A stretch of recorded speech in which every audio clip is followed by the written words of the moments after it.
I sit at the dining table, my fingers tracing the edge of the crystal water glass that matches all the others perfectly arranged around my parents' mahogany table. Parker's graduation celebration has turned our suburban Chicago home into a showcase, white roses spilling from Mom's best vases, the good china gleaming under chandelier light, Dad's imported scotch making the rounds among his golf buddies.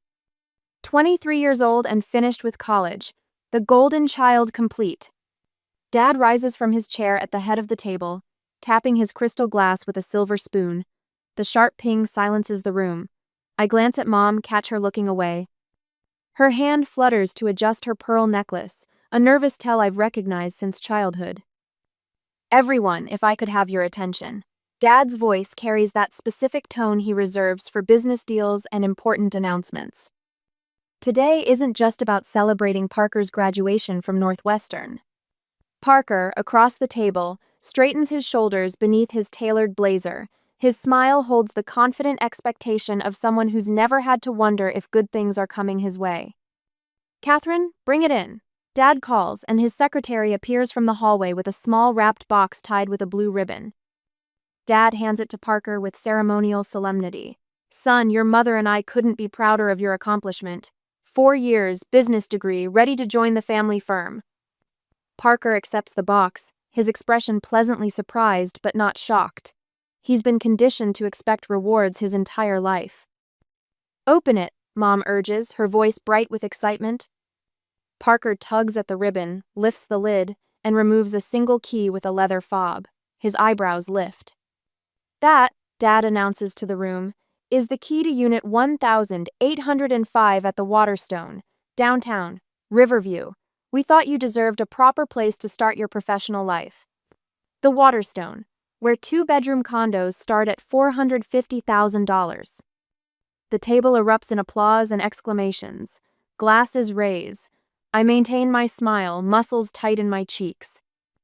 The same smile I wore when Parker got a car for his 16th birthday while I received driving lessons. The smile I perfected when he attended Northwestern on our parents' dime while I pieced together online classes between bookkeeping shifts. My water glass remains half full. I don't trust my hand not to shake. Hours later, guests filter out with final congratulations. I stack dessert plates in the kitchen, scraping uneaten cake into the garbage. Dad appears in the doorway, loosening his tie. "Sierra, we need to discuss your living situation." I place the plates carefully in the sink. My living situation? Now that Parker's settled, we're reevaluating household arrangements. He says this like he's discussing a business restructure. "Starting next month, we'll need you to contribute $1,200 for rent." The kitchen seems to tilt slightly. "Rent? You're 25, working 2 jobs. It's time you paid your fair share." Fair share. Last year, I contributed $15,000 to household expenses, groceries, utilities, property tax payments when their cash flow tightened. Not including the hours spent organizing their chaotic finances, preparing tax documents, making sense of Dad's scattered business receipts. "I see." My voice remains steady while something cracks inside my chest. "It's what adults do, Sierra. Pay their way." Behind him, Parker passes the doorway, new key twirling around his finger as he heads upstairs. This moment isn't unexpected. It's the culmination of a pattern so familiar I should have anticipated it. Me working late nights on family bookkeeping while Parker went to parties. Dad dismissing my accounting certification progress as glorified bookkeeping while funding Parker's business degree. Mom telling her friend on the phone last month, voice hushed but not enough. Parker is our family's future. I place my hands flat on the counter. "May I ask why there's such a difference in how you're treating us?" Dad's expression shifts to impatience. "When you accomplish something like graduating college, we'll talk. I'm 3 credits away from completing my accounting degree." Silence stretches between us. Something flickers across his face, surprise, quickly masked. He didn't know, or didn't remember. "That's nice," he recovers. "But Parker finished at a real university, not some online program." I nod once, the movement controlled. "Thank you for clarifying." Later, in my childhood bedroom, I pull out my record book, 5 years of financial contributions meticulously documented, the evidence of my invisible work. Behind it on my bookshelf sits Grandma Clara's photo album. I remove it, turning to a photo of us at her lake house. Me at 12, her arm around my shoulders, both of us smiling at something just out of frame. I flip to the back of the album where she kept important notes. A small index card slips out, her elegant handwriting still clear. SB. Trust minus $250 K. My hands grow still. SB Sierra Bennett. I reach for my phone and text Aunt Susan. I need to talk about Grandma Clara's trust.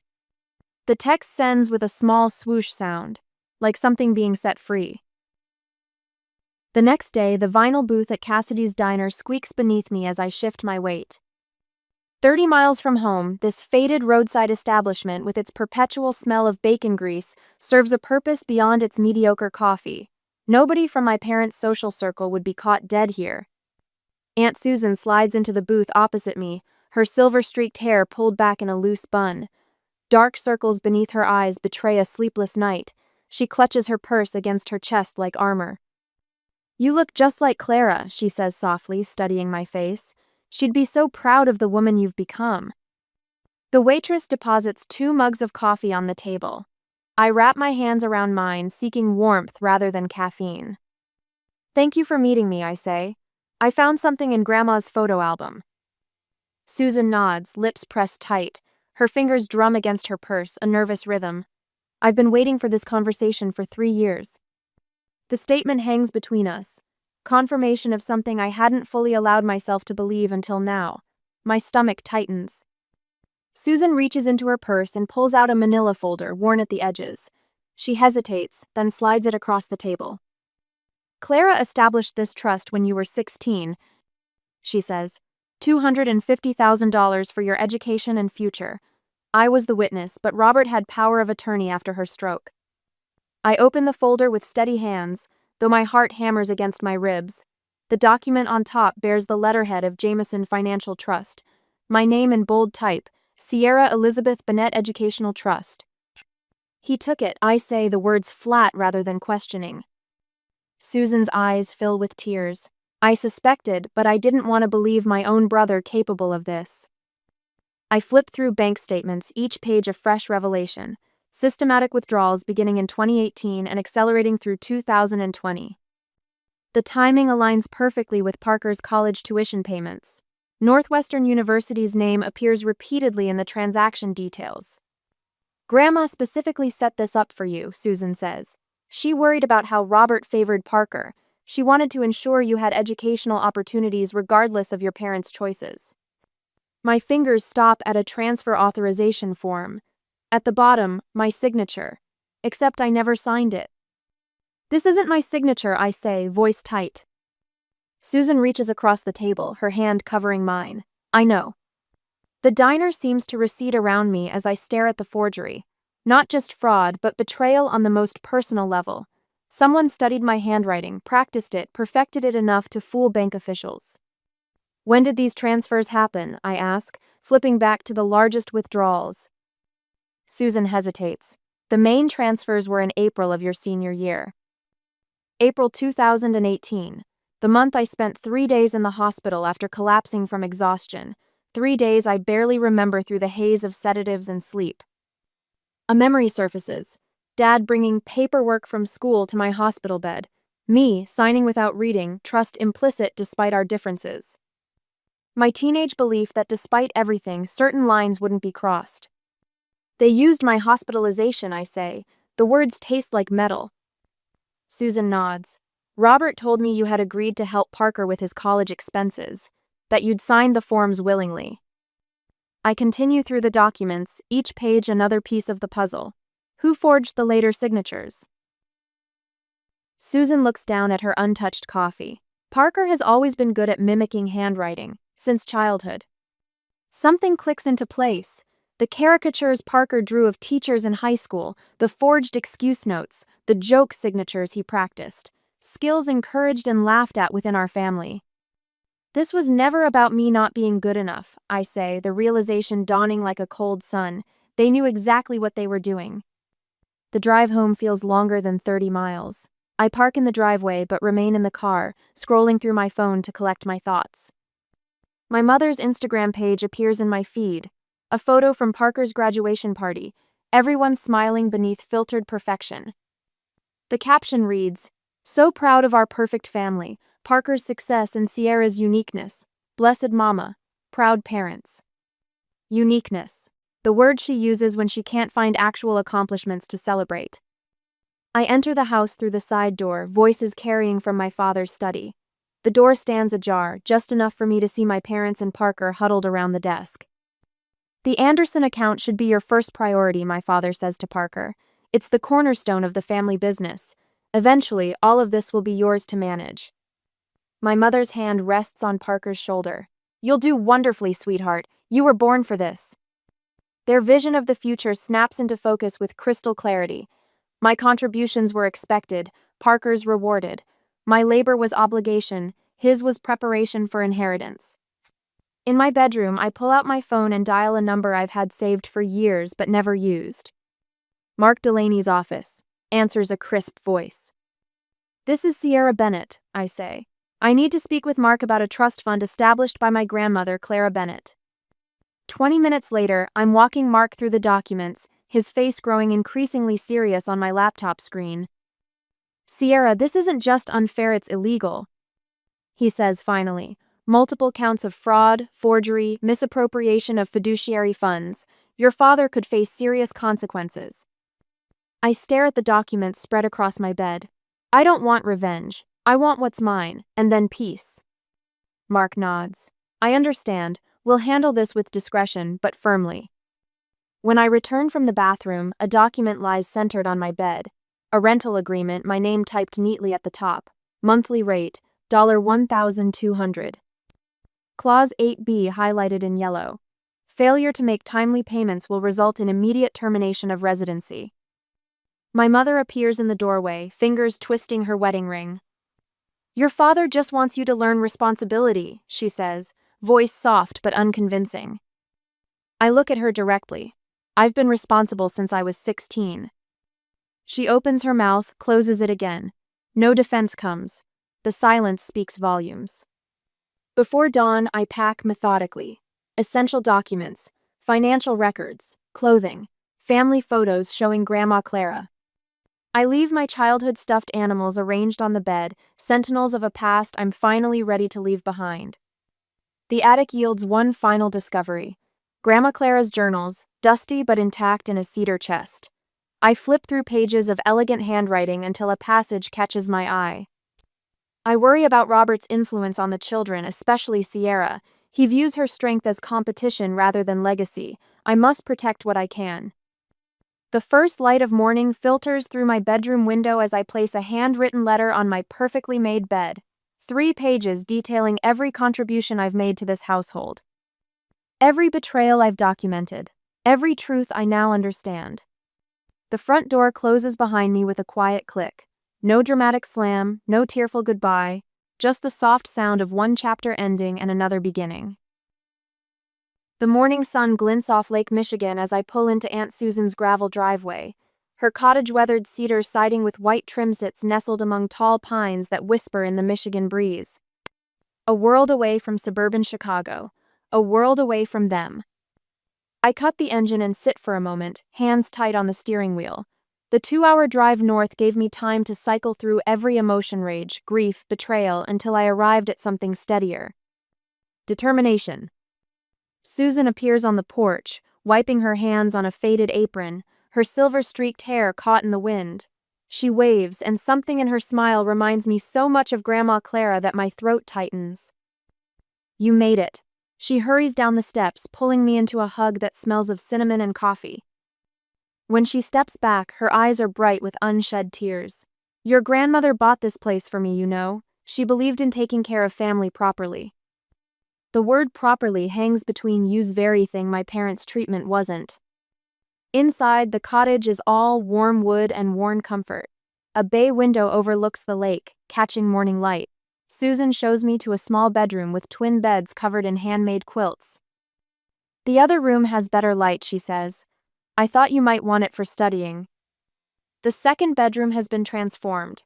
A desk faces the window with a view of water and sky. A lamp, extension cords, and office supplies wait in neat arrangements. I remember you mentioned needing 3 more credits, Susan says simply. Figured you'd want to keep going. My throat tightens again. Such a small kindness acknowledgement of my goals and yet so foreign. I set up my laptop, arrange my textbooks, create a makeshift office. While the files download, I stand at the window. The lake stretches blue and vast, a stark contrast to the churning inside me. 3 credits. Just 3 more credits before I have what they said I never would. That evening, my phone begins its predictable symphony. Mom. Sierra, please tell us where you are, we're worried sick. Mom. Your father isn't himself. Please come home so we can talk. Mom, at least tell me you're safe. I place the phone screen down on the table, but not before seeing Dad's email notification. Subject: Family Financial Documents. Sierra, return all financial records immediately. Your removal of these documents constitutes theft of family property. Susan watches me from her armchair, a book forgotten in her lap. They'll keep trying, she says softly. I nod, picking up my phone one last time. A text from Parker appears. Dad's furious. What did you take?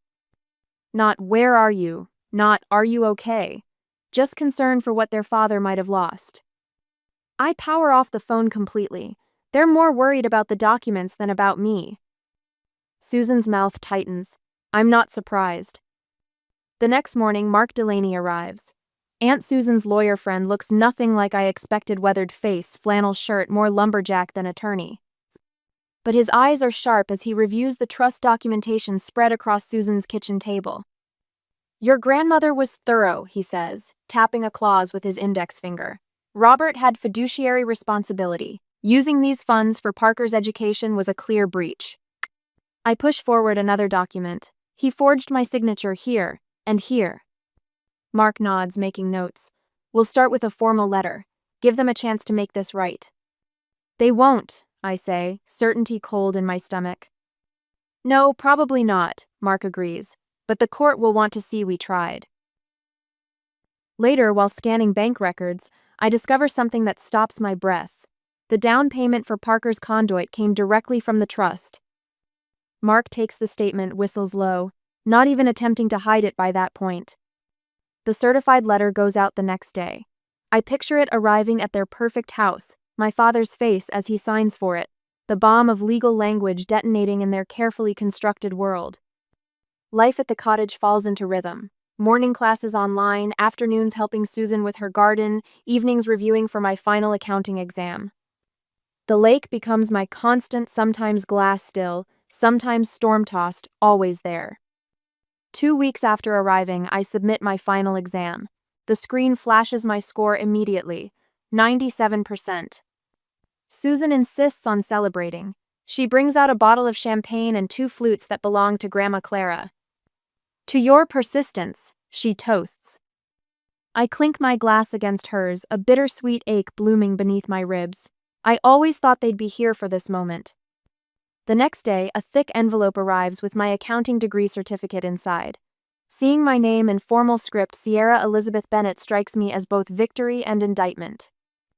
I've done what they said I couldn't, without what they owed me. The celebration is short-lived. Mark calls with news. Your father's attorney responded. They're denying everything. His voice tightens. Sierra, they've included your hospitalization records as evidence you're mentally unstable and financially irresponsible.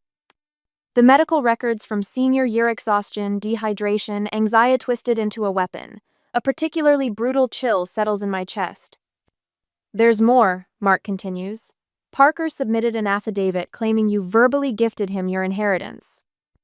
A laugh escapes me, brittle and sharp. Of course he did. That evening, my mother calls Susan's landline. I sit at the kitchen table watching Susan's face change as she listens.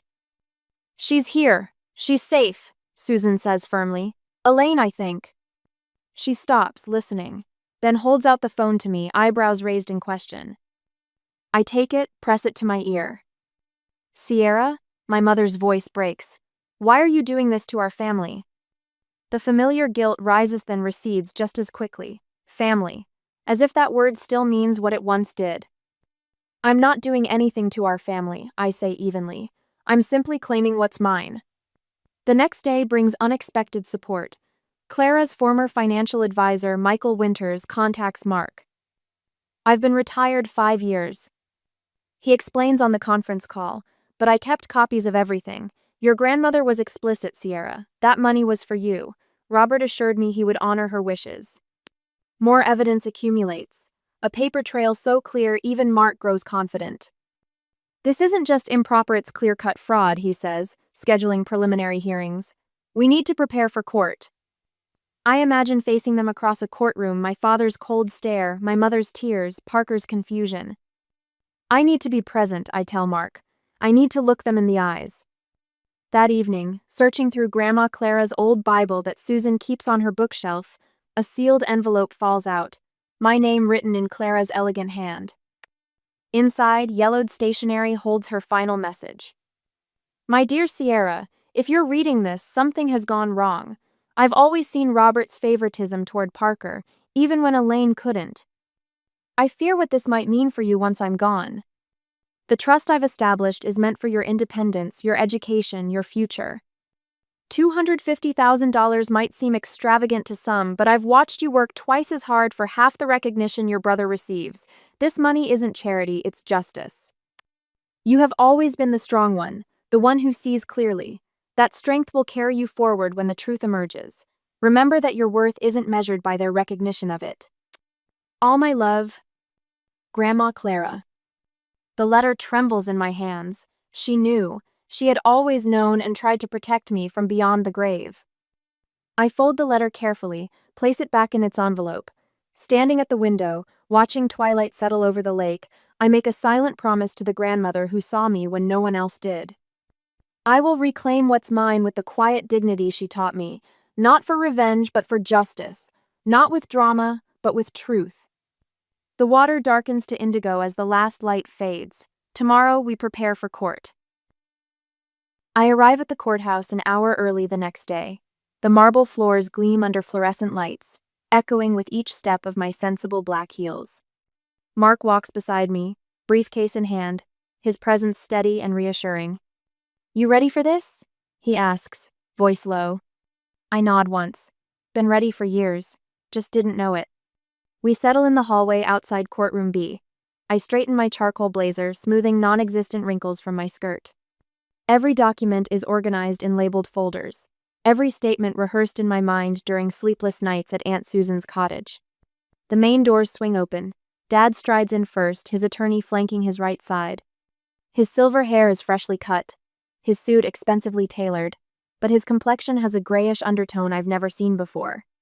His eyes lock onto mine across the corridor, hard and cold as January ice on Lake Michigan.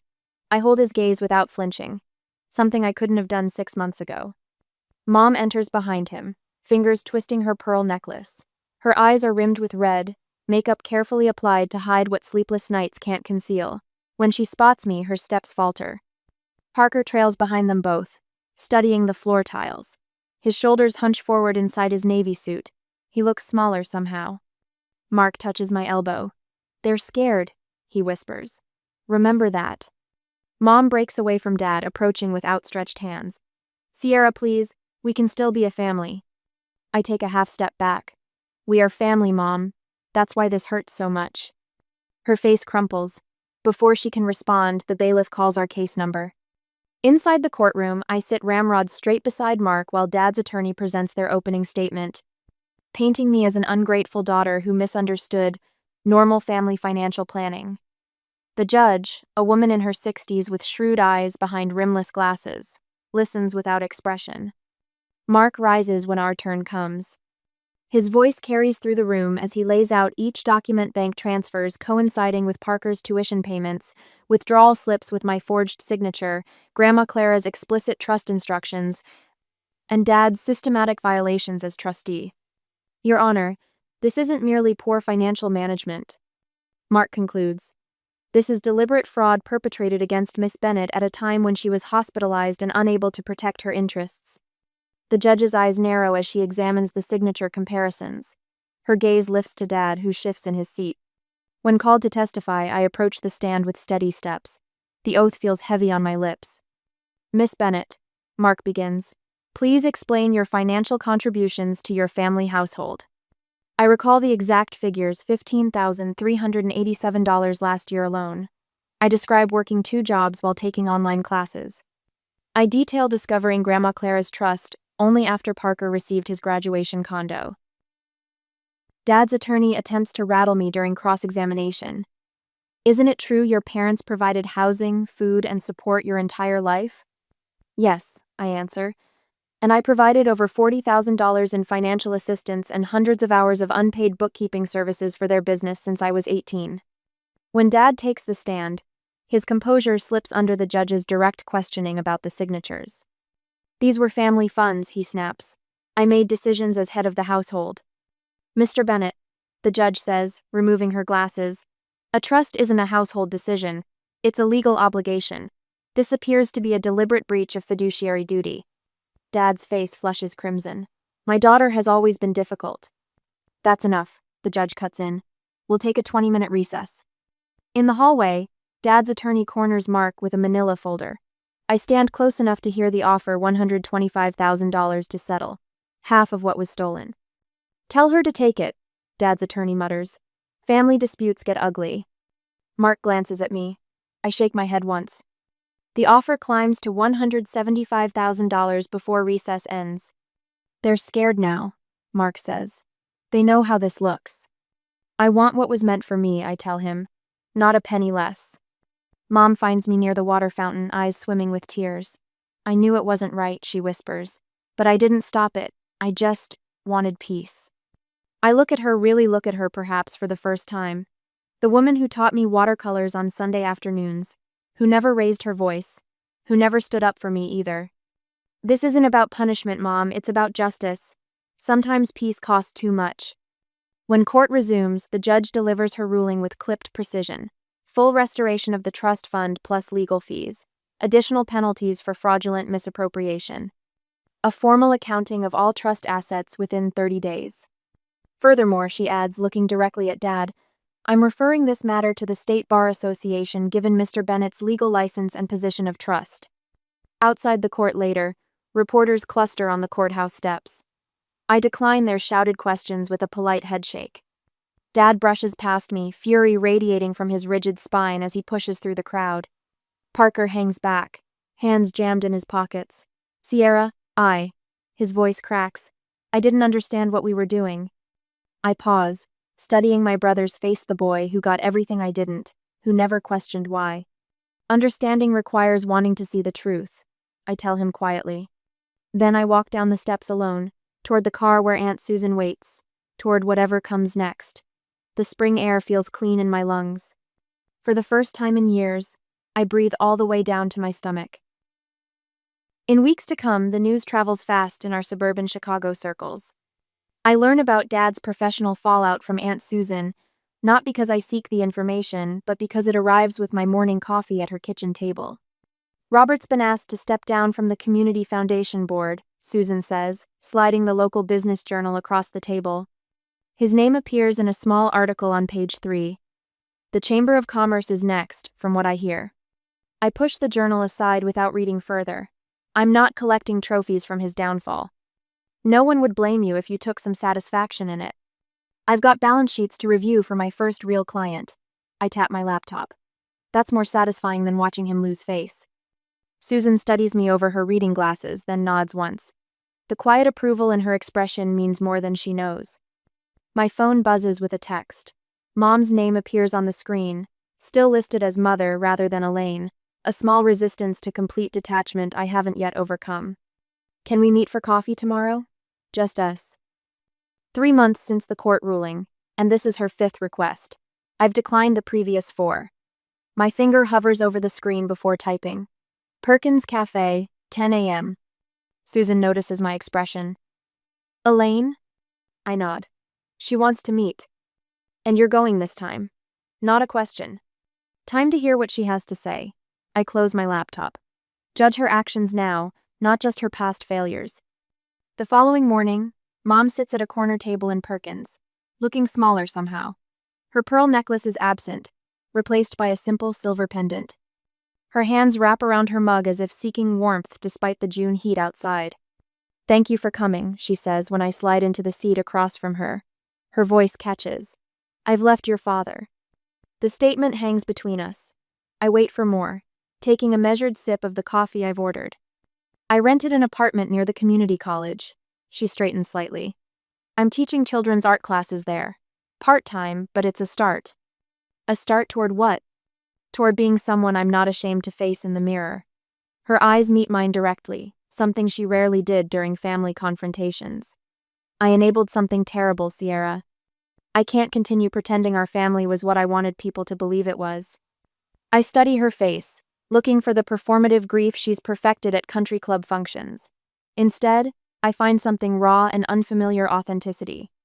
"We have a long way to go," I tell her finally. Not forgiveness, not yet, but an acknowledgement that doors aren't permanently closed. My phone pings with a notification. A text from Parker, his first communication since the hearing. "I'm moving to Colorado. I need a fresh start. The condo's on the market. You'll get the proceeds through Mark. I never thought about how unfair it all was. I'm sorry." I read it twice before responding. "Growth begins with honesty. I hope you find yours." Simple words that cost me nothing but mean everything. I've stopped measuring my responses by how much pain they might cause others and started measuring them by their truth. A week later, I sign papers on a small craftsman house 3 blocks from Lake Michigan. Nothing extravagant, 2 bedrooms, a front porch with a swing, and windows that flood the rooms with morning light. The real estate agent hands me the keys with congratulations on my starter home. "It's not a starter," I correct her. "It's exactly what I want." My accounting practice grows steadily, 3 clients, then 5, then 12. Word spreads about the young accountant who notices discrepancies others miss, who explains complex tax issues in straightforward language. My grandmother's trust money sits mostly untouched in investments, a safety net I maintain but don't depend on. "You've built something real here," Mark observes during our quarterly review meetings. "Most people who experience what you did would still be licking their wounds." "Wounds heal faster when you stop picking at them," I reply, showing him my business projections for the coming year. The email arrives on a Thursday evening as I'm reviewing client files.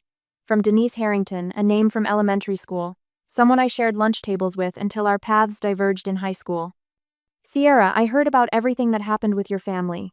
I'm back in the area after a divorce and could use a friendly face from simpler times. Coffee sometime?" Old Sierra would have questioned the timing, wondered if this was curiosity disguised as connection. New Sierra simply responds, "I'd like that. How's Saturday?" Our coffee meeting on Sunday turns into brunch, then a walk along the lakeshore. Denise's laughter comes easily, her questions genuine. She doesn't dance around what happened, acknowledges it, then moves forward. By fall, we have a standing Sunday morning hiking date, weather permitting. "Family isn't always blood," she says as we watch sunset colors play across the water. "Sometimes it's who sees you clearly and stays anyway." On Clara's birthday, I visit her grave with wildflowers gathered from my own garden. The cemetery is quiet, fallen leaves creating a copper carpet between the stones. I trace the letters of her name with my fingertip. "You saw what was coming," I whisper. "You tried to protect me even after you were gone." I place the flowers against her headstone with a small note tucked among the stems. "Thank you for seeing me." The wind lifts my hair as I stand, carrying the scent of autumn and possibility. Clara gave me more than money, she gave me the blueprint for a life built on integrity rather than appearance. Her legacy isn't just in my bank account, it's in every choice I make that honors truth over convenience. I drive home as sunset fades to twilight, to a house that's entirely mine, filled with only the things and people I choose to welcome. At the present, I stand on my porch, watching the sunset paint Lake Michigan in strokes of amber and gold.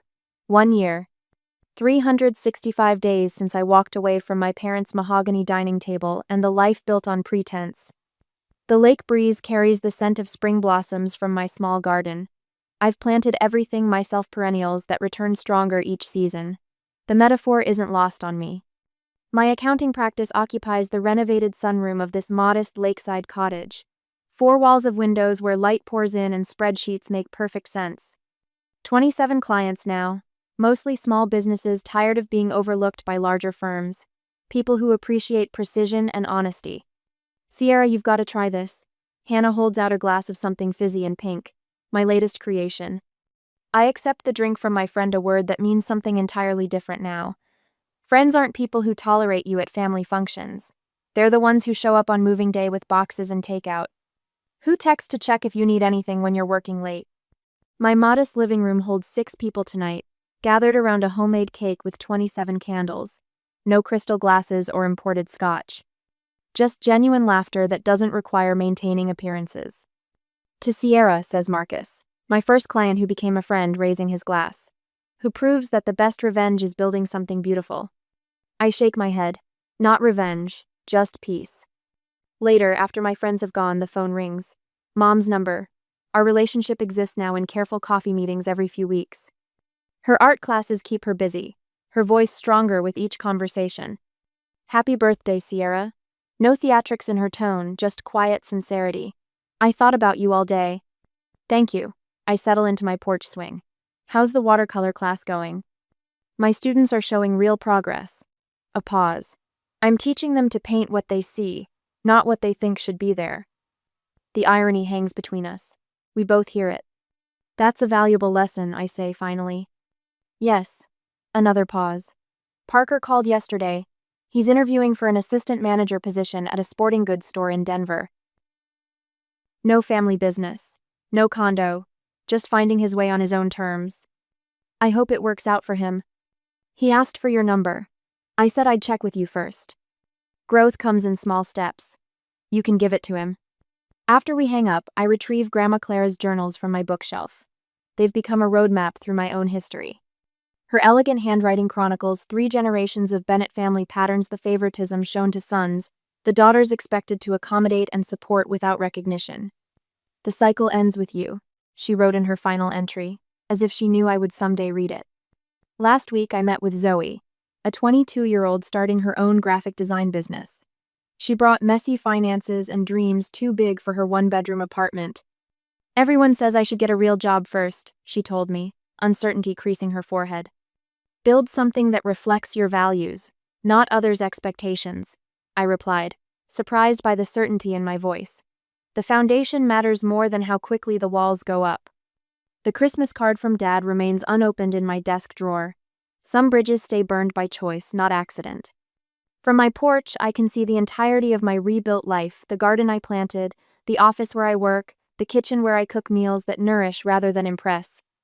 Everything chosen, nothing inherited except Clara's watch on my wrist and her wisdom in my decisions. The greatest inheritance wasn't the trust fund that secured my freedom, though I remain grateful for Clara's foresight. It was the courage she modeled, the willingness to recognize when walking away creates more value than staying. Sometimes the bravest thing isn't fighting for your place at a table set by someone else. It's building your own table, measuring the wood yourself, and inviting people who see you clearly to sit there.